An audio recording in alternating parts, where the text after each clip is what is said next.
자, 여러분 안녕하십니까? 보셨죠? 달러의 위력을. 자, 이제 여기저기서 정말 훌륭하신 그 경제 전문가들도 상당히 이제 많이 나타나는 것 같아요. 이제 시장을 올바르게 보고 정말로 달러의 위력이 얼마나 강하고 또 앞으로 이 달러에 당하지를 않으려면 우리는 이제 어떤 대응을 해야 되는지 한번 알아보기로 하겠습니다. 자, 저는 빅리치의 다음 카페, 빅리치의 경제 흐름을 알아야 재테크도 성공한다의 카페지기입니다. 자, 그래서 오늘 달러는 시스템화 되어 있다. 그리고 언제나 제대로 된 경제 전문가 유튜버는 있다는 거. 그리고 언제부터 달러가 미국으로 가게 되었나.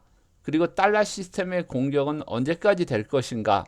그리고 미국의 재정 확대와 재정 적자 축소는 미국은 어떤 작전을 가지고 해갈 것인지, 그리고 우리나라는 어떤 민족보다도 경제에 밝은 한국 그 사람이라는 거를 인식을 하시고, 자, 우리가 정말 애국을 해야 되는 길은 정말 동학개미처럼 삼성전자를 사야 되는지, 달러에 관련된 상품이나 달러를 사야 되는지, 이런 부분들도 오늘 방송에서는 한번 어, 집중적으로 알아보는 걸로 하겠습니다. 제가 오늘 아침에 지금 일요일 오전 10시 20분인데요. 이렇게 제가 시간을 얘기하는 거는 어느 정도 이 제 방송이나 그 시황 같은 거를 좀 남겨놓으려고 하는 의도도 많아요. 그래서 경제의 흐름이 예측이 되나 안 되나 이걸 이제 보려고 하는 부분도 많이 있고, 오늘 아침에 제가 우리 회원들에게 경제를 공부를 한다는 것과 경제를 안다는 거에 대해서 8시쯤에 제가 글을 써드렸는데요. 자, 많은 사람들이 부자가 되고 싶어 합니다. 그리고 그 지름길이 경제 공부라고 생각을 하죠.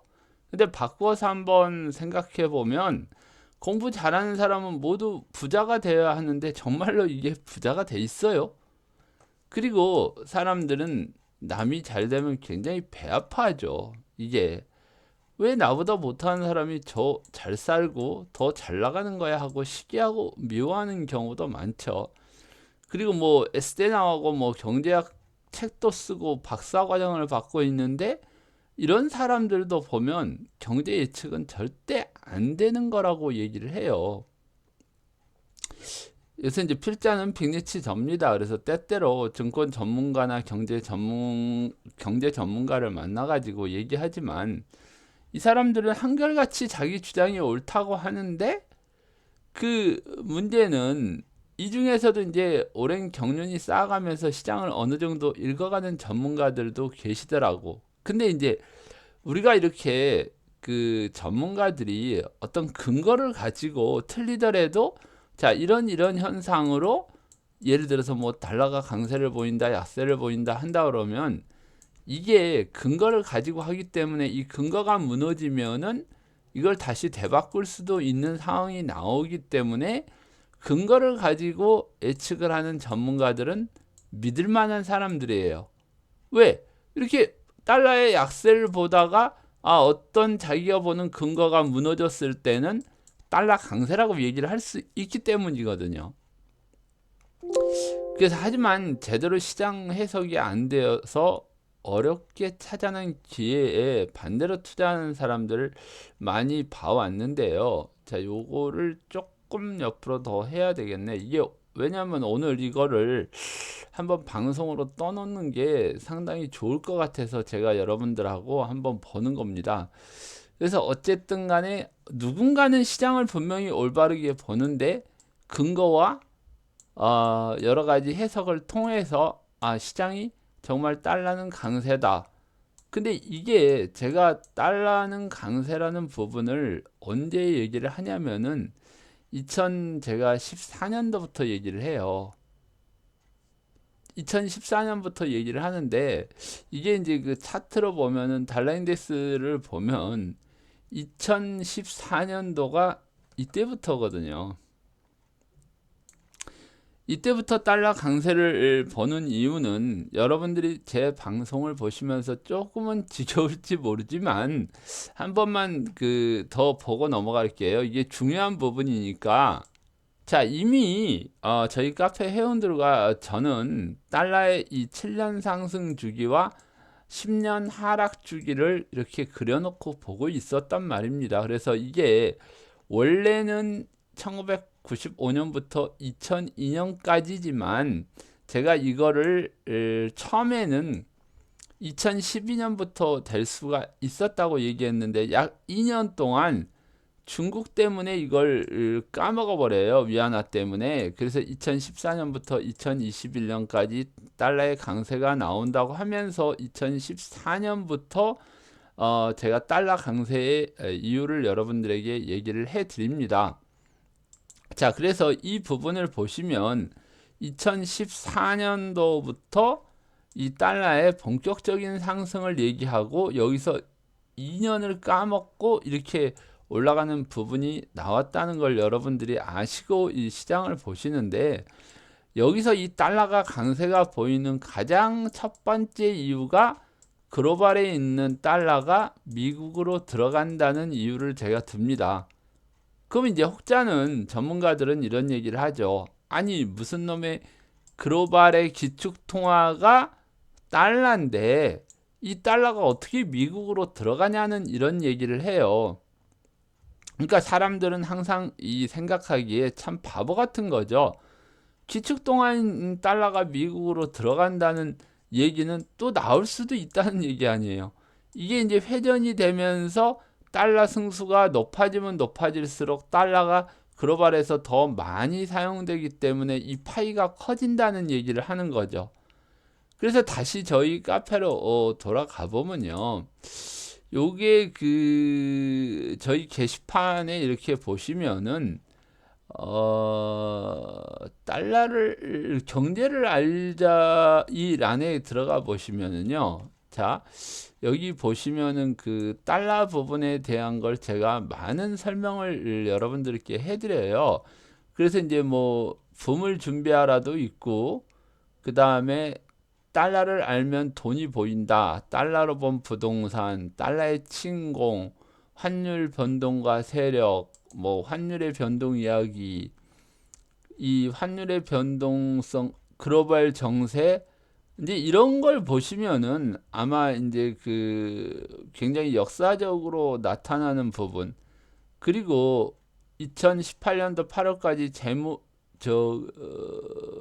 이 재무 발표한 자료를 보면 재무 발표인데 이게 잘못 오타가 났네요. 제가 그냥 이거 뭐 막 타이핑을 빨리 하면서 시황을 써주다 보니까 이런 거는 아마 좀 이해하고 보셔야 되는데, 이런 부분들부터 해서 제가 쭉 자료들을 올려드리는 부분들이 이제 상당히 많은데, 이건 이제 시간이 좀 많이 걸리니까 여러분들이 보시기로 하고 제일 끝으로 한번 가볼게요. 이거 외에도 뭐 경제 전망이나 이런 부분에서 나오는데, 이거 보시면은 2015년 9월 23일에 왜 달러는 미국으로 간다고 하는가, 왜 달러가 미국으로 간다고 하는가 2, 이렇게 해가지고 이걸 여러분들에게 써드려요. 이렇게. 근데 이게 아마 전에 경제 카페에서 제가 활동하다가 써가지고 이 그림이 안 보이는데, 요거는 뭐 없어도 되는 부분이니까 이런 식으로 보면은 바로바로 그 다음날에도 이제 브라질 같은 데도 아르헨티나가 뭐 브라질, 아르헨티나가 수차례 IMF 겪는 것부터 얘기를 하면서 왜 달러가 이 9월 23일에 2번이나 써드렸네요. 아, 이게 딴 데서 옮겨와서 그럴 거예요, 이날. 이게 아마 2014년도에 아마 써준 글을 2015년도에 이쪽으로 옮겨왔고, 제가 여기서 이제 부동산 정책하고 가계부채에서 우리나라 부동산이 상당히 많이 올라갈 거라는 얘기를 이때부터 해 드립니다. 그래서 이런 거를 보시면은 제가 상당히 오래 전부터 경제에 대한 흐름을 좀 올바르게 봐왔다고 제가 이제 생각을 하거든요. 그래서 이제 여기 이제 쭉 읽어보시면은 제가 이제 그 사람들이 선망하는 부분이 요즘에 딱 보면은 돈이 사실 사람의 계급을 만들어 버리는 것 같아요. 지금도 여러분들이 인도나 방글라데시 가시면 영국의 식민지 이전부터 이 신분제도가 있는 건 아시죠? 그러다 보니까 지금도 인도는 길거리에서 요번에 그 코로나로 이 그 거리를 다 막아버렸는데 이런 사람들이 배가 고파서 나오는데 막 이 몽둥이로 두들겨 패고 하는 모습이 나오죠. 그러니까 아직까지 이런 거를 보면 이 계급이라 계급이라는 거는 어느 시대에는 정말로 금수저처럼 태어나 가지고 바로 그걸 계승을 하는 것도 있지만 자본주의 시대에서는 무조건 돈이다. 그래서 빌 게이츠나 워런 버핏 등 내놓으라는 자산가들이 모든 사람의 대상의 선망의 대상이 되는데 이런 사람들은 사실 저는 부러워한 적은 없어요. 왜냐하면 이제 빌 게이츠가 저번 시간에 방송에도 얘기했지만 제가 IT 사업할 때 용산의 모 회의장에서 영상을 틀어주는데 아마 2000년도였을 거예요. 2000년도 밀레니엄 이쪽으로 해서 막 IT 버블 쭉 일어나고 하는데 빌 게이츠가 뭐 전자화폐, 전자기업을 가지고 다니면서 이걸로 돈을 거래를 한다 이런 걸 봤는데 상당히 획기적이었어요. 근데 정말로 한 20년이 지나고 나니까 지금은 어 이분의 예상이 역사가 되는 거야.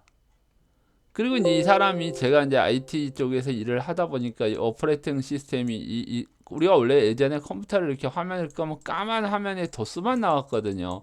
이걸 그 윈도우로 들어가 가지고 뭐 체인지 디렉토리 해 가지고 윈도우로 들어 가지고 윈도우 3.1부터 사용하게 됐는데 이게 지금 운영 체제가 되다 보니까 과거에는 애플 컴퓨터를 맥킨토시라고 그랬는데 이제 이게 보통 출판을 위해서 많이 썼던 그 프로그램인데 여기에 나온 운영 체제처럼 윈도우가 움직인다고 그래 가지고 일부 미국에서는 빌 게이츠가 MS 도스를 도용해서 맥킨토시 프로그램을 합성시킨 게 윈도우라고 그래가지고 좀 싫어했는데 근데 사실 뭐 자본주의에서 새로운 거를 합해가지고 새로운 걸 만드는 걸 가지고 우리가 뭐라고 할 수는 없어요. 근데 이런 게 뭐 잘 되고 못 되고를 떠나서 이 양반이 세상을 미리 본다는 게 상당히 중요한 거예요. 우리는 경제도 마찬가지예요. 미리 보고 대응을 하는 사람들은 꾸준한 이 빌 게이츠도 수익 모델이 계속 뒷받침이 되는 거고 우리 같은 경제를 보는 사람들 입장에서는 경제를 제대로 읽으면 꾸준히 흐름에 대한 게 수익으로 온다는 거죠. 그리고 이 사람들을 뭐 괜히 뭐 굉장한 사람들이라고 생각하는데 어블리스 너블리제가 이 원래 프랑스에서 나온 말이죠. 이 과거의 귀족이 자기들의 그 의무와 책임을 다한다는 건데 이 사람들은 날 때부터 부와 권력을 가지고 나왔는데 영국도 그렇고 프랑스도 그렇고 이런 귀족들은 전쟁이 일어나면 자기 자식들부터 앞장서서 나가서 나라를 지키는 그런 사람들이에요. 이게 정말로 먼저 돼야 되는데 아마 우리나라 부자들은 바로 비행기 띄워서 외국으로 날아갈걸? 아마도. 그러니까 제대로 된 거는 과연 어느 게 제대로 된 건지 구분을 할 줄을 알아야 되고 오로지 이런 돈이 부럽고 한다 그러면 여러분도 계속 그렇게 부러워하시면 돼요. 그러니까 여기서 동정을 하는 건지 나는 이 사람들이 정말로 순수한 마음으로 이걸 하는 건지 그러면 내가 봐서는 순수한 마음으로 베풀 것 같으면은 아니 돈 버는 법 같이 알려주고 같이 투자하면 되잖아. 워런 버핏 같은 사람 왜 자기만 돈 벌어가지고 다녀? 아니 이 사람들한테 투자해가지고 이익 내고 다 나눠주고 그러면 좋을 텐데 왜 혼자만 투자할까? 그리고 뭐 그런 거 가르쳐 주려고 밥 한 번 먹는데 수천만 원 수억을 주고 같이 밥을 먹어? 세상에 밥 같이 먹으면서 돈 받는 인간 사람들이 무슨 놈의 이 그 배품을 같이 이렇게 할 수 있는 사람인지 나는 그게 또 의심스러운 사람 중에 하나예요. 자, 이런 것들을 쭉 오늘 제가 쓰면서 이제 중요한 게 뭐냐면 이런 게 이제 중요한 게 아니라 예전에 우리 그 카페에 한 분이 미네르바에 대해서 어떻게 생각하냐고 저한테 질문을 하신 분이 있어요. 이분은 제가 평가하기에는 이 경제에 대해서 얼마나 알고 모르는 것은 중요하지 않아요. 왜 그러냐면 한 시대의 외환 위기를 예측한 사람이잖아요. 한국은행의 외환 보유고가 줄어드니까 우리나라 부도의 그 위험성을 사람들한테 아고라에서 이 아고라에다 시황으로 올려가지고 사람들한테 조심하라는 게 이게 무슨 죄가 됩니까?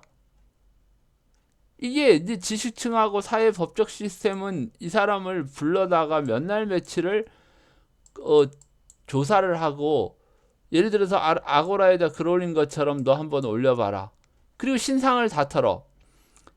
뭐 공고 출신인데 얘가 뭐 제대로 이 사람이 이분이 그 경제를 볼 수 있었냐 없었냐 판단을 하고 그냥 이렇게 해서 넘어가 버린다고요. 제가 보기에는 이분은 얼마나 잘 보고 뭐하고는 둘을 떠나서 그 시대에 1997년도에 외환 위기가 올 거라는 것을 예상한 사람이에요. 그걸로만으로도 인정받을 만하죠. 근데 왜 이런 잘못된 시스템은 안 고치려고 할까요? 그리고 봐보세요. 우리나라 지금 재난지원금 100만 원씩 주면 3조 몇천억이 들어간대요. 근데 이게 봐요. 국민들이 어려운데 재정을 논하고 있고 정치인들이 정말 이럴 때는 때로 미울 때가 많죠. 올해 1분기만 국민연금이 주식 투자 손실로 본 게 47조예요. 그리고 뭐 국가가 에너지 사업한다고 해외에다가 그 말도 안 되는 유정인이 뭐 가스전인이 산다고 사가지고 수십조를 날려버린 나라가 우리나라잖아요. 아니 근데 국민들 이 3조 주는데 벌벌 떠는 정치인들이 이게 나는 제대로 된 지금 시스템인가 하는 의문이 들어요. 제가 이제 정치적인 거는 얘기를 안 하는데 좀 안타까워서 그래요. 지금 경제 여기서 죽여버리면은 얼마나 더 힘들어지겠어요.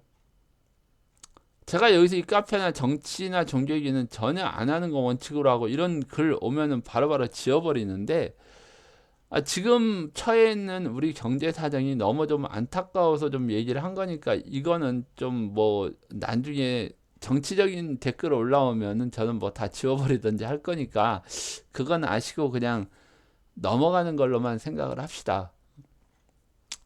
자, 근데 왜 제가 이런 얘기를 하냐면은 지금 보면은 달러가 굉장히 강세를 보이고 있으면 우리도 정책을 달러의 강세로 맞춰서 정책을 하고 투자를 해야 되는데 지금 이건 나몰라라 하고 통화 수합이 되고 어제 제가 각 나라별로 통화 수합 된 거랑 미국 국채를 담보로 해가지고 RP를 레포를 그 발행하는 부분들을 우리가 공부를 했었죠.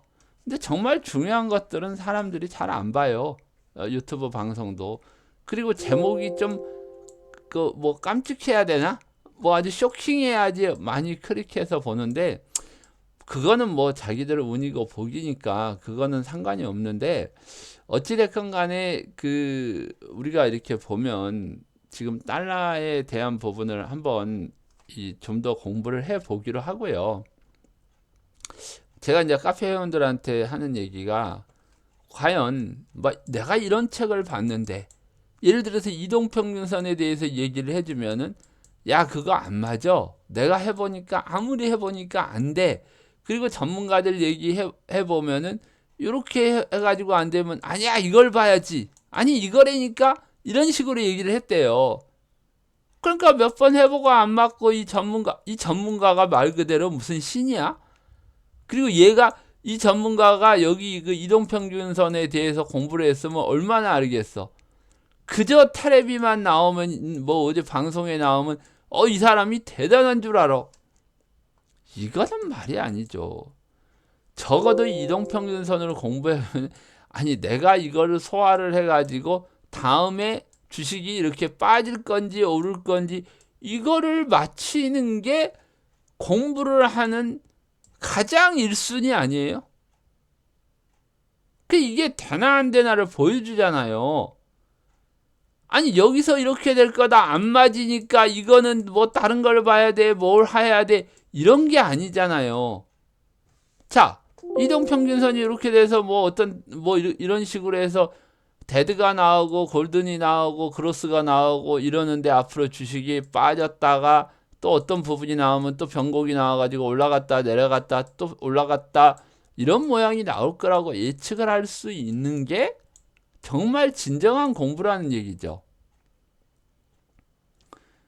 이게 안 된다고 하는 사람들이 나는 더 우스운 거야. 그러니까 얼마나 이동평균선에 예를 드는 거예요. 이건 뭐 뭐 봉을 공부하는 분도 있고 이동평균선 하는 분도 있고 볼린저 뭐 일목균형표 모든 이 공부를 한 사람들은 아주 다 훌륭해요. 저는.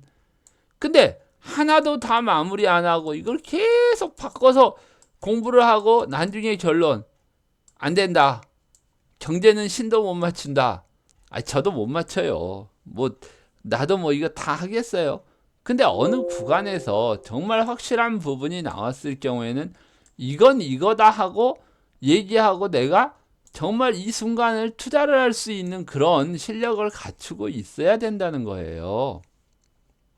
지금까지 공부한다고 얼마나 많은 시간을 일봉 차트부터 아니 봉 차트부터 이동평균선 뭐 일목균형표 뭐 볼린저 밴드 분 차트 보면서 단타 매매 얼마나 많이 공부를 했어요.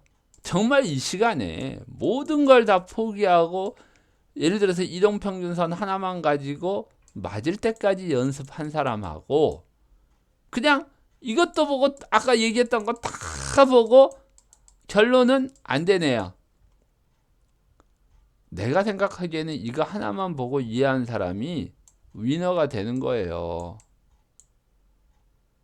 경제는 말이죠. 제가 공부를 해보니까 하나를 이해하는 게 어렵지 주식 투자도 마찬가지고 이 하나가 이어지면은 그 다음에도 어떻게 그 지표나 뭐 보조지표나 그 투자 방법이 만들어졌는지 이해가 쉬워진다고요. 그때 하나하나씩 이걸 공부해 가면서 자기한테 제일 잘 맞는 무기를 가지고 매매를 하면 되죠. 솔직한 얘기로 이동평균선 하나 보면서 하루 단기 매매한 사람들은 이거 하나 보기도 바빠요. 근데 무슨 지표들을 그렇게 많이 보고 투자하는데 안 돼요. 그리고 이게 보면 어떤 뭐 예를 들어서 뭐 주식이 오를 것 같다 내릴 것 같다 공부를 하면서 이유를 써서 해보라 그러면은 요번에도 어떤 분 한 분이 이태리가 신용등급이 하향될 게 거의 확실시 되니까 인버스를 샀다. BBB 그대로 부정적으로 유지를 S&P는 지금 한다. 이렇게 마무리돼 버리니까 미국 증시는 올라 버리잖아요. 우리 증시는 빠졌지만 그 전에 발표 전에 했으니까 이런 걸로 예상을 해가지고 주식 투자하면 성공을 하겠어요? 절대 못하는 거지. 그러니까 제가 이런 책으로 공부를 하고 몇 가지 요령을 터득하면 경제가 보이고 뭐 정말 돈이 막 불러오나요? 그리고 몇 가지 요령을 가지고 원칙만 지키면 정말 푼돈은 벌 수 있어요. 제가 봐서는 충분히 가능하고요.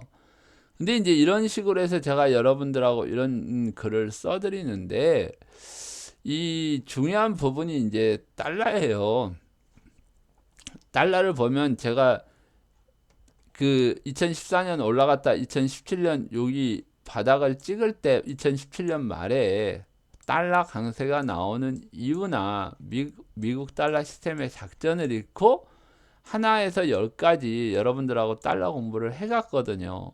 결국 이 달러가 강세를 보이는 이유는 1980년대 미국이 보호무역주의로 해서 일본과 독일을 상대로 환율 전쟁을 벌여가지고 달러 인덱스가 굉장히 강세를 보이다가 이게 약세로 가면서 재정 적자를 줄였다는 거.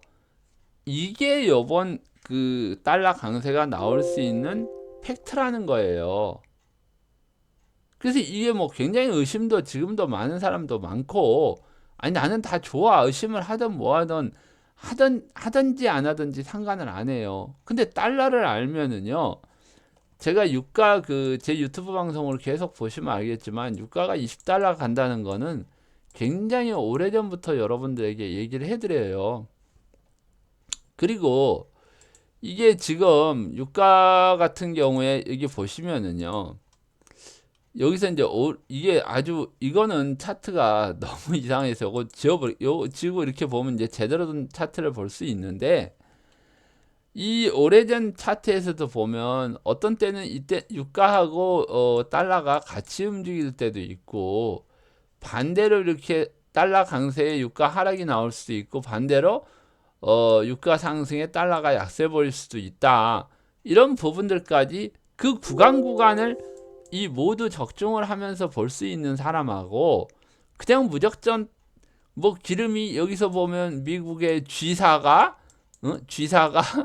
이거 100달러 간다니까 따라 들어가 가지고 다 죽고, 여기서도 저는 무조건 하방 20달러까지 간다였거든요. 근데 이걸 맞췄다고 지금 이런 얘기가 하는 게 아니라 시장을 얼마나 제대로 봤냐는 게 이제 문제라는 거죠. 이게 달러하고 연관해서 보면 다 보일 수 있는 부분이라니까요. 물론 제가 어느 분야에서 또 이렇게 틀릴 수도 있어요. 그거는 어떤 근거를 가지고 보기 때문에 만약 그게 틀리면 제가 바로바로 올려드리거든요. 그래서 이게 재밌는 게 뭐냐면, 이제 이런 식으로 뭐 한번 관심이 있으면 저희 카페에 들어와서 보시고요.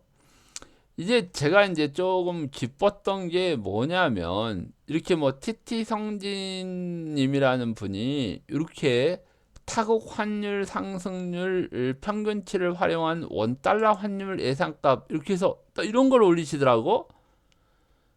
야, 나는 이거 보면서 제가 이제 보람을 좀 느끼기 시작하는 거예요. 이분은 달러를 12개국을 대륙별로 무작위 축출하여서 각 나라별 2020년도 1월 1일 환율을 기준으로 해서 4월 25일까지 환율 상승을 계산하고 평균치를 내봤더니 13.5%가 상승이 나온 거야. 그러니까 달러가 13.5%가 강세를 보인 거지. 그쵸? 여기서 그래도 한국은 상승률이 5.7%보다 약 2배 이상 큰 수직이고, 이를 원달러 환율로 환산해 봤더니 1314원이래. 아주 이게 맞고 틀리고가 중요한 게 아니에요. 이렇게 시도를 해본다는 거. 근데 이분이 저는 앞으로 지속적으로 저 값을 최신화하여 모니터링을 해볼 생각인데, 달러 인덱스와 함께 원달러 환율의 방향성을 판단하는데 좋은 지표가 될 것 같습니다. 야, 나는 이게 굉장히 좋게 보여요. 근데 나는 내가 할 의무는 여러분들하고 경제를 보면서 이렇게 보고 있는 분한테 이렇게 보시면 더 좋지 않을까요? 하고 얘기를 해줄 수가 있어. 공부를 하니까. 자, 그러면 여기서 연준에 이거 많이 봤죠? 어이구야. 잠깐만요. 많이 봤죠? 저하고. 자, 이게 브로드예요. 브로드 달러가 뭔지는 여러분들하고 알려드렸죠. 나는 미국 사람들 왜 여기서 업데이트를 안 하는지 궁금하다고 그랬죠.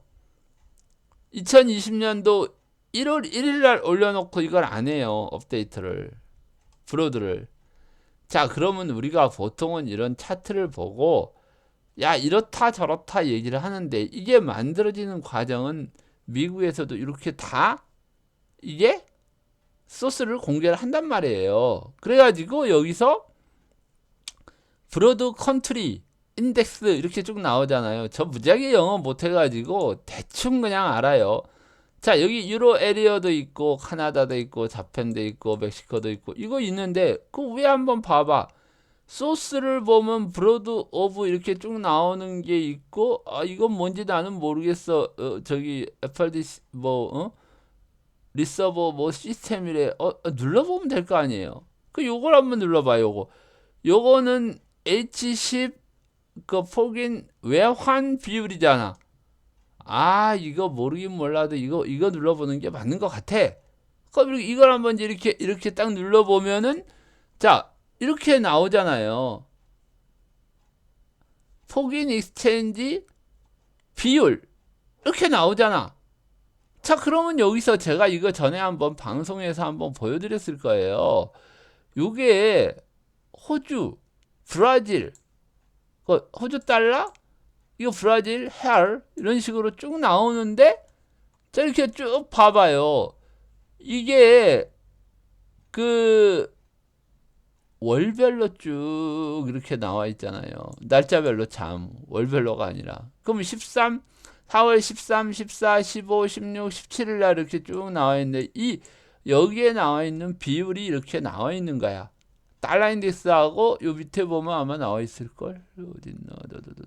요 US 달러하고 지금 보면은 122, 이거 아마 134 정도가 이제 최종적으로 이제 나오는 부분인데 이걸로 보시면은 굳이 안 찾아봐도 그 비율이나 나와요. 그리고 무작위로 12개국 하는 것보다 브로드에 이렇게 포함되어 있는 거를 보시면은 돼요. 이게 이제 그 메이저 6개국 빼면 OITP로 해서 나온다고 그랬죠.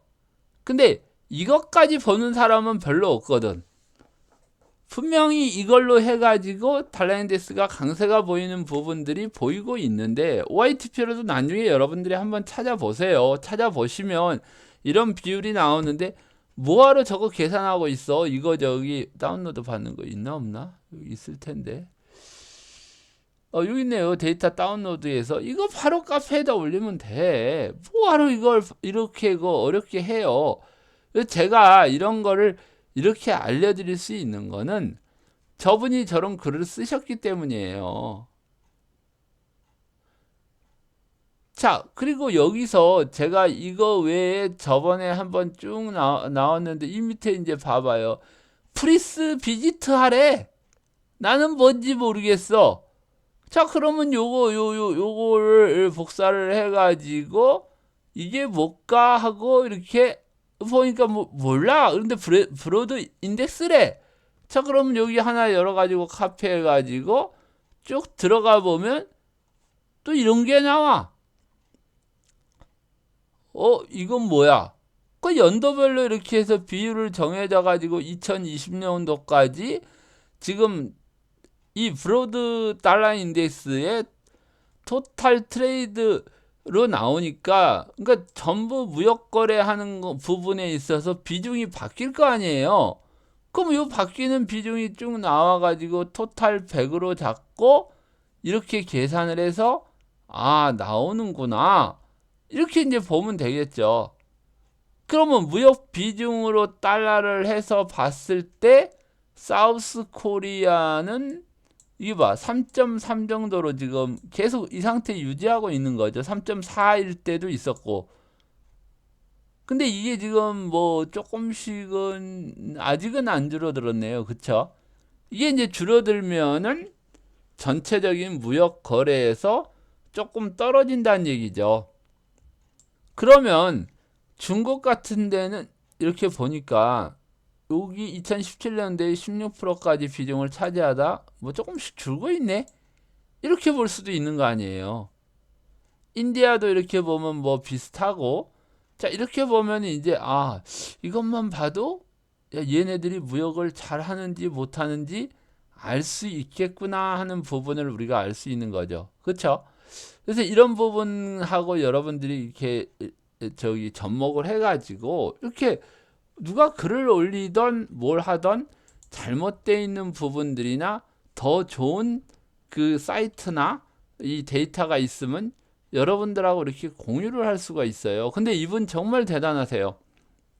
이렇게 해가지고 뭘 해본다는 게 얼마나 이게 중요한지 아세요? 나는 뭐 어디 가가지고 뭐 대충 보고 이렇게 하지만은 처음에는 이분같이 굉장히 많은 걸 만들어 보고 그려보고 그랬다는 거. 그리고 여기 이렇게 보시면 국내 해외 ETF 비교인데 이분도 이 세금, 아니 먹으면 세금 내면 되지. 아까 제가 얘기했잖아요. 제 소원이 여기 이제 나와요. 그 태국의 농록빌리지를 가면 종치면서 소원 비는 게 있는데 남들이 뭐 이렇게 막 소원 빌 때 저는 그랬어요. 그냥 종치면서 뭐 더도 말고 덜도 말고 한 달에 세금 2조만 내게 해달라고 빌고 뭐 이랬거든요. 그러니까 이게 세금을 내는 거는 수익이 있다는 얘기니까 그다지 뭐 그렇게 걱정을 안 하셔도 되고, ETF가 세금이 있다는 건 확실합니다. 그래서 여기 빠떼루님이 그 세금에 대해서 올려줬는데 어느 정도 한계까지는 세금이 뭐 없으니까 그것도 보시고 한번 보세요. 자, 그리고 이제 제가 이런 거를 하나둘 지금 올리면서 이제 보는 거는 가장 중요한 게 이제 달러 문제예요. 달러를 어떻게, 정말 달러가 계속 부족해지면서 신흥국이나 우리나라나 지금 몇 개국, 어제 제가 통화 수합 하는 부분들 그 그림을 보여드렸죠. 일본이 지금 제일 많고 그 다음에 유로, 그 다음에 잉글랜드, 영국하고 나머지 이 나라들은 아주 잘잘하게 통화 수합이 돼 있다. 자, 그런데 불구하고 신흥국 달러 자금은 점점 부족해지면서 환율 약세가 지속되고 있는데, 제가 요번에 여러분들하고 시장을 보면서 타켓이 중국이 아니다. 왜? 중국은 지금 뭐 주식시장이니 뭐니 이런 부분들이 10%만 일반인들이 거래되고 90%는 중국 정부가 가지고 있는데, 과연 이게 시장이 열린다고 해서 이 달러가 들어가서 얼마나 수익을 거둘 수 있나?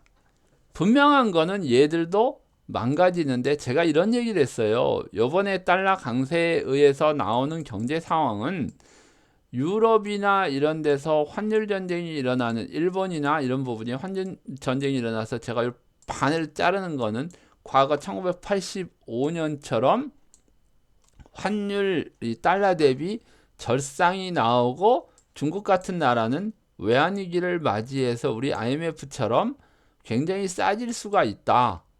이게 동시다발적으로 나올 수가 있다고 아주 여러분들한테 오래전에 예상을 해드려요. 자, 이제 유럽의 운명은 어떻게 될까요?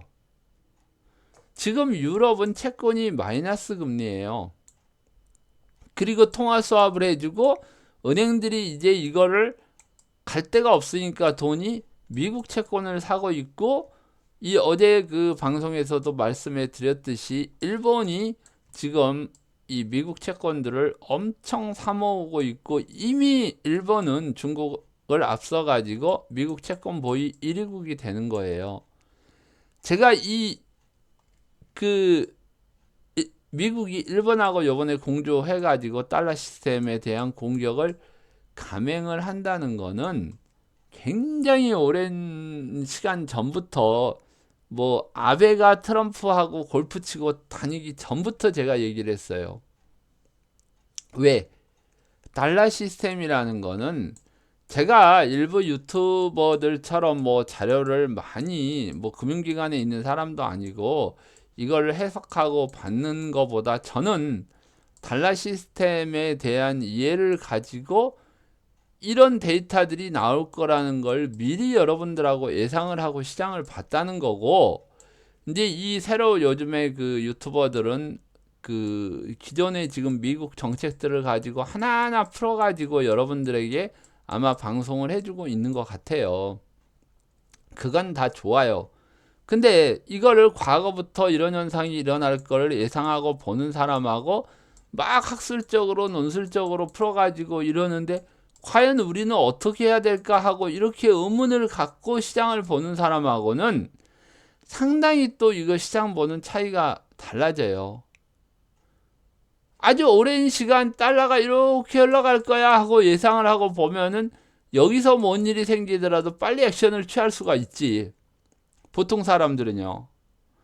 근데 뭔가 논리적인 얘기가 딱 들어왔는데 그래서 어떡하라고 결론을 안 내줘. 이제 본인들이 생각하다 보면 이제 혼자 마음대로 생각을 하는 거지.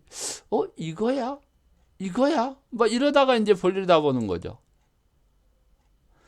자, 이제 유럽의 운명도 미국의 달러를 어마어마하게 빌려오는 꼴이 되는 거. 통화 수합도 이걸로 채권 사야지, 뭐 해야지 하면서 이 부분은 어제 방송에서 굉장히 강하게 제가 얘기를 했던 부분이니까 어제 방송을 한번 그 전 방송을 보시고 공부를 하시고요.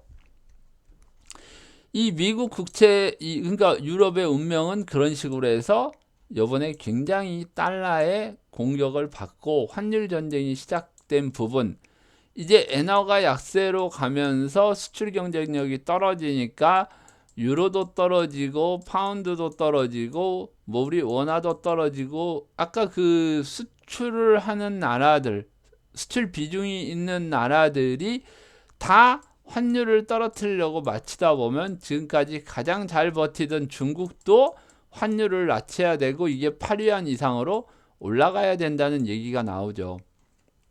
제가 그 계속되는 방송에서 위안화가 8위안 간다고 얘기를 했던 부분하고 이 8위안 부분도 이 달러 강세가 보이면서 8위안 얘기를 해드린 건데 그때 당시에는 미친놈 소리를 들었다는 거 제가.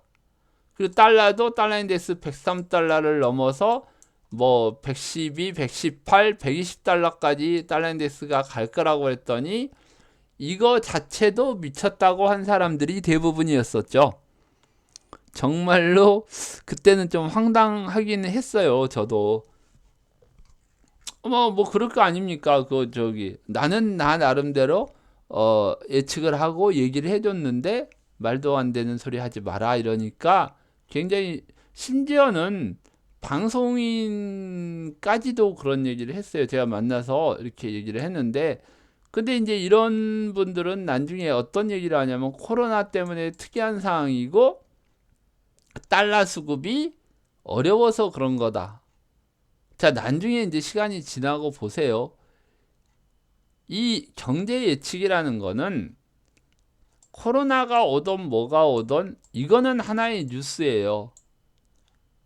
예상을 하고 예상도를 그리면 반드시 뉴스가 뒤따라오는 게 정말 퍼펙트한 경제 흐름을 읽는 거예요.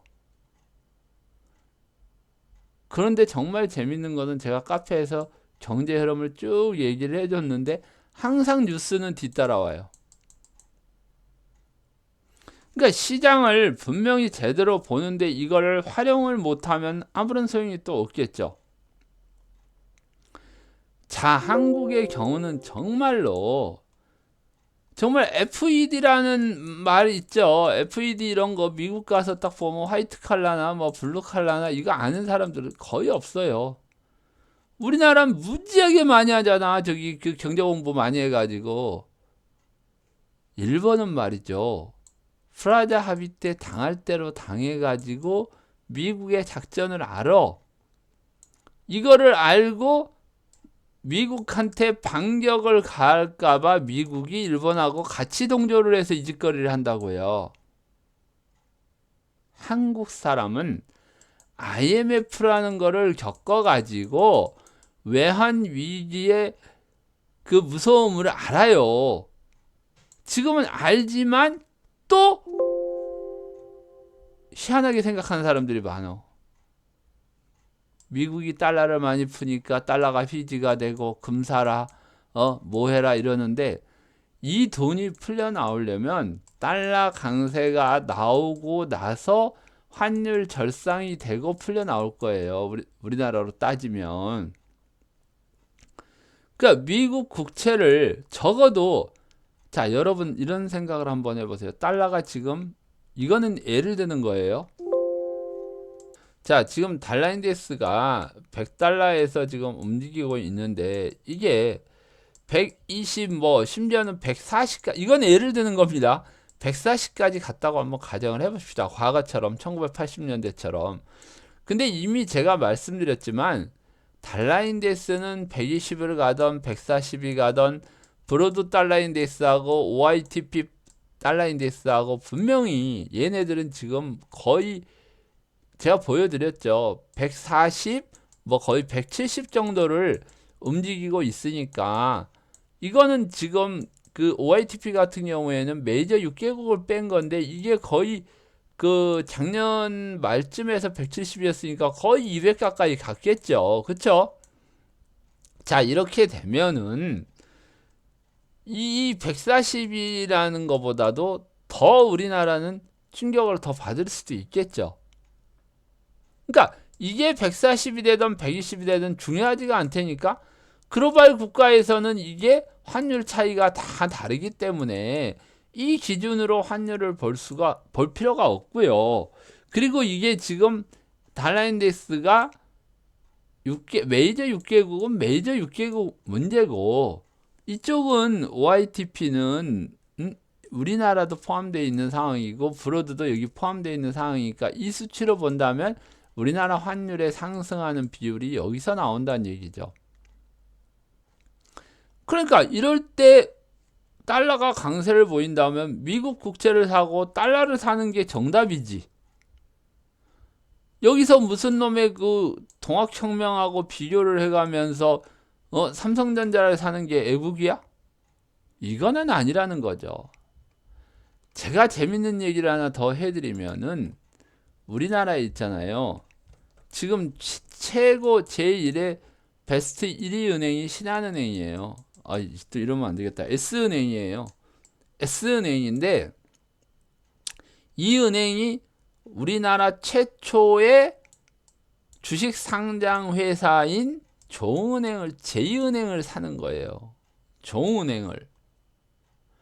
그리고 뭐 평화은행인가 동아은행까지 다 얘들이 먹고 나서 나중에 최고의 은행으로 올라서요. KB뱅크가 주택은행까지 다 합해도 신한은행을 못 이겨요. 자, 어떻게 보면 신한은행이 메가뱅크가 돼버렸는데 이 신한은행이 메가뱅크가 될 수 있었던 이유가 뭔지 아세요? 뭔 돈이 있어서 제2은행을 사고 뭐 평화은행하고 뭐 동아은행 이런 걸 다 샀을까요? 그때 조은행이 가장 오래되고 가장 큰 은행이었음에도 불구하고 S은행이 이거를 먹을 수 있었던 거는 꾸준히 번 돈으로 얘네들이 미국의 캘리포니아에다가 은행을 하나 사놨었어요. 미국 은행을. IMF 때 이걸 팔아가지고 와서 여기서 한국의 은행을 사서 한국의 메이저 은행이 된 거예요. 어떻게 보면 이게 애국이지. 다만 이게 제일교포들이 제일 그 지분을 많이 가지고 있어서 외국 은행으로 분리가 돼서 그렇지. 그쵸? 그러면 앞으로 우리가 IMF는 당하지는 않지만 IMF에 즈음하는 달러에 대한 변동성이 위로 나온다 그러면 우리가 과연 취해야 될 거는 달러를 사는 게 애국이에요? S전자를 사는 게 애국이에요? 저는 이걸 한번 여러분들한테 묻고 싶어요. 아니, 달러 사면 외국노로 몰아가는 사람들은 뭐고? 나는 도저히 이해가 안 가요. 달러 사가지고 이 S은행처럼 한국의 최고 은행들을 다 먹어버려가지고 메가뱅크가 되는 거 하고 여기서 S전자 사라 그래가지고 돈가치 떨어지고 주식 떨어져가지고 손실을 보는 거 하고 왜? 자기 돈 안 들어가서 이런 얘기 하나? 저는 달러 사가지고 돈을 2배로 늘려오고 이 부분이 더 애국 같은데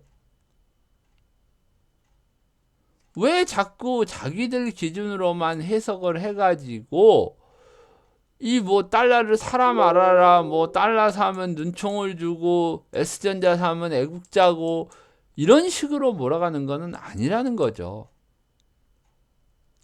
분명한 거는 제가 달러는 앞으로 강세를 보일 수밖에 없고 이 달러 시스템은 달러의 강세를 가지고 타국 통화하고 절하 상태가 돼서 이 차익만큼의 재정 적자를 줄일 수 있는 지금 작전을 수행 중이다. 자, 이번 시간에 굉장히 이 부분이 중요한 부분이고, 실제로 1980년대 일본과 환율 전쟁을 하고 1990년대 미국은 무역수지 흑자하고 재정 흑자가 나오기 시작하면서 그 전에 손실났던 부분들을 많이 메웠다는 걸 여러분들이 공부를 하셨을 거예요.